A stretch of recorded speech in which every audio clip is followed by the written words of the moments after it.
Hello guys, Assalamu alaikum. It's me Amin and you are watching MD Amin official YouTube channel and Facebook page.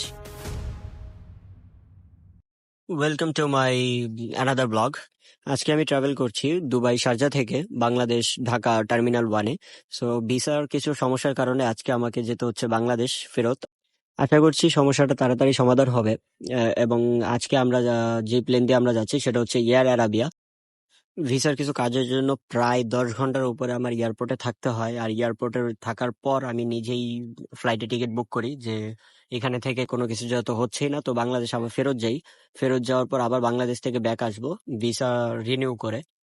এখানে যে শুধু আমার problem হয়েছে visa নিয়ে তেমন কিছুই না, প্রায় বাংলাদেশি যারা ছিল আর পাকিস্তানি যারা ছিল তাদের কিছু জনের জন্য দুবাই থেকে ব্যান করে দেয় ভিসা। সব রকমের ভিসাই ব্যান করে দেয় দুবাই থেকে। তো তাই আর কোনো উপায় ছিল না, তাই বাংলাদেশে আবার ফেরত আসতে হচ্ছে। তো দুবাই যারা আছে আমার ফ্রেন্ড সার্কেল সবাইকে অনেক মিস করব, এবং ইনশাল্লাহ আমি আবারও দুবাই ব্যাক করব। আপনাদেরকে কথা বলে আর বোর করবো না, চলুন মোটামুটি একটা গানের সাথে জাস্ট স্কাই ভিউ যেটা আছে সেটা একটু দেখতে থাকেন।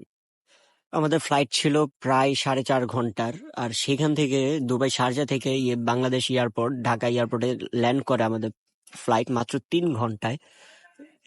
ভাবনার বাহিরে ছিল যে 3 ঘন্টার ভিতরে কি করে এই প্লেনটা আসছে, 1.5 ঘন্টা আগেই চলে আসছে।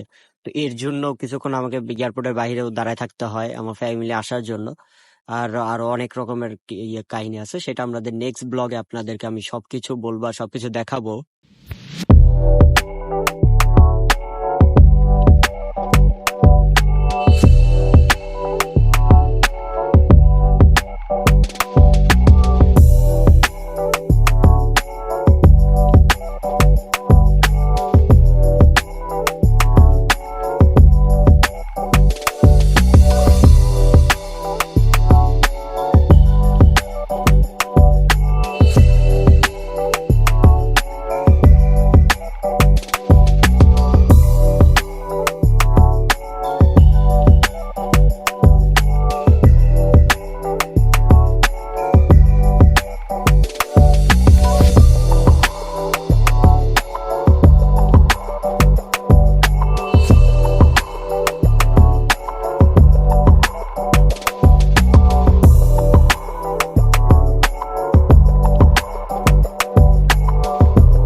হ্যাঁ, মোটামুটি প্রায় 3 মাসের মতো হবে আমি দুবাইতে ছিলাম, আর এখন বাংলাদেশে ব্যাক করছি।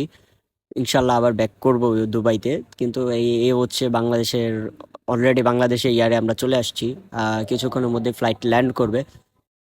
অনেকেই বলে বাংলাদেশ দেখতে ভালো না, বাংলাদেশ নোংরা বা এরকম কোনো কিছু, কিন্তু আপনি যখন প্লেন থেকে উপর থেকে যখন আপনি দেখবেন বাংলাদেশের ভিউ, বাংলাদেশ কতটা সুন্দর এবং কতটা, আপনি যখন উপর থেকে নিচের ভিউটা দেখবেন তখনই আপনি বুঝতে পারবেন যে বাংলাদেশ একটি নদীমাতৃক দেশ, এবং এর ভিতরে অসংখ্য নদী আছে, এবং এর সৌন্দর্য অ- অনেক সুন্দর।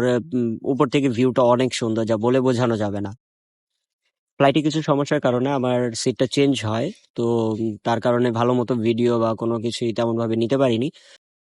দেখতে দেখতে প্রায় বাংলাদেশে মাটিতে আমরা ল্যান্ড করেই ফেললাম। আলহামদুলিল্লাহ খুব ভালোভাবে ল্যান্ড করেছিলাম। আশা করবো আপনাদের এই ভিডিওটা ভালো লেগেছে, ট্রাভেলের ভিডিওটা, এবং বাংলাদেশে এসে কোথায় মজা করলাম, কোন ফ্রেন্ড সার্কেলদের সাথে ঘুরলাম, সেই ভিডিওগুলো আসতেছে খুব শীঘ্রই আমার ইউটিউব চ্যানেলে এবং ফেসবুক পেজে। ভিডিওটা লাইক এবং শেয়ার করতে ভুলবেন না। Thank you.